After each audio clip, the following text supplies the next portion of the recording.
Dear followers, welcome to a new episode from our channel, Harem Motivation, in which we dive into the darkest, most frightening, and most disturbing events that shook the Ottoman Empire. But before we begin, do not forget to subscribe to the channel. It's free and will help us reach 1,000 subscribers and keep this channel alive. And activate the notification bell to receive all new episodes. Also, do not forget to like the video and share it so that you contribute to the introduction to the channel.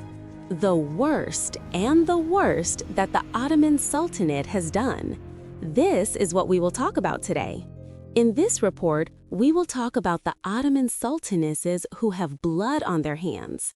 The harem was not only a place of luxury, it was a battlefield of blood, rivalry, and secrets. Today, we speak about the sultanas and concubines who shaped history with whispers, poison, and sometimes horrifying acts, all for the purpose of survival. Today's topic is the darkest crimes committed inside the Ottoman palace. We first mention Hurrem Sultan, the legal wife of Sultan Suleiman the Magnificent. Born around 1505, she entered the palace as a slave girl and rose to unbelievable influence.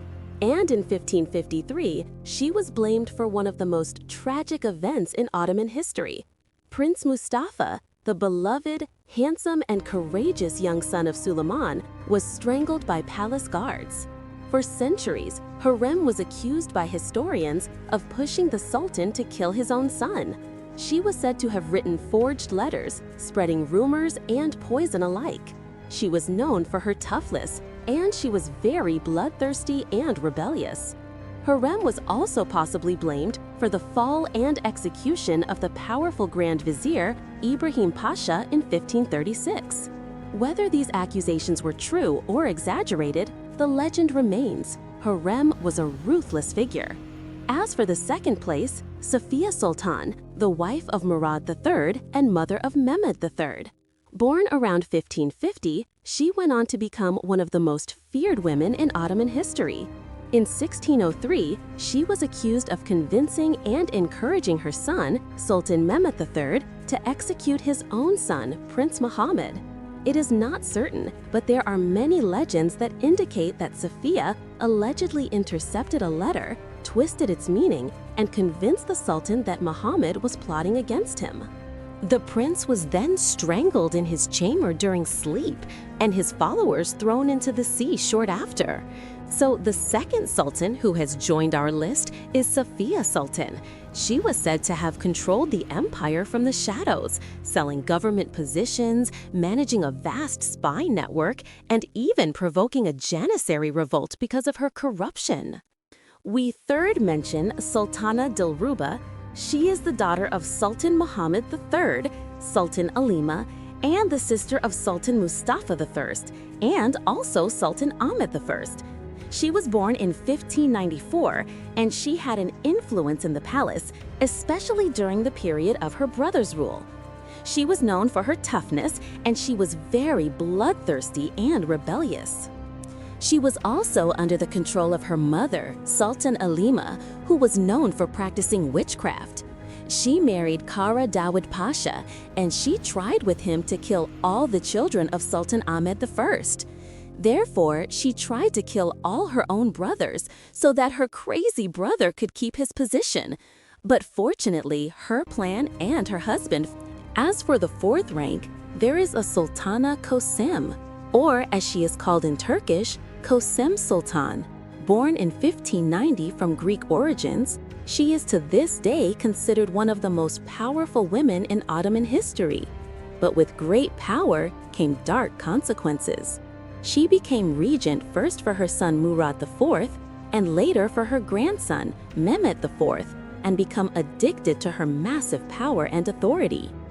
It is not certain, but there are many legends that indicate that she attempted to poison her 10-year-old grandson, Sultan Mehmed IV, so she could replace him with another prince she controlled his concubine mother better. She reportedly prepared bottles of poisoned sherbet and ordered a palace servant to deliver them. But one of her own slaves betrayed her. a counter-conspiracy began inside Topkapi Palace. That same night, Kosem was hunted through the harem, found hiding inside a cupboard, and strangled with a curtain cord. Her death was so violent and bloody that the empire needed 3 days of mourning to calm the chaos. As for our last rank, we have Sultana Mihrimah, the daughter of Sultan Suleiman the Magnificent, and Hurrem Sultan, had a secret influence over the affairs of the empire, especially during the final years of her father's rule. She was born in 1522, and she was the only daughter of the Sultan, which gave her a special position in the palace. It is said that whenever Suleiman faced a difficult political decision, he would seek the advice of Sultana Mihrimah with complete confidentiality.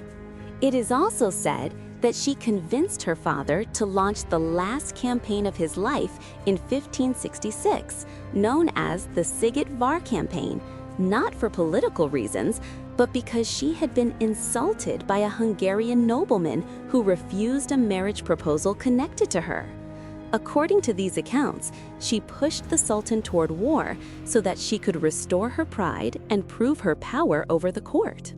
The rumor grew even more when foreign ambassadors wrote that Sultana Mihrimah funded several naval expeditions with her own wealth, and that she had secret meetings with admirals and viziers who obeyed her orders without informing the Sultan. This matter had a great impact on the Ottoman records of the time, as some chroniclers insisted that Mihrimah was the real force behind many of Suleiman's late decisions, while others denied these claims completely and said that these stories were invented by European travelers who exaggerated everything they saw. The truth of these events remains uncertain, and the relationship between Sultana Mihrimah and the state affairs did not calm down in the writings of historians until long after her death in 1578, when scholars continued to debate whether she was a hidden ruler or simply the victim of rumors created by the enemies of the Ottoman dynasty. Here I have reached the end of this video.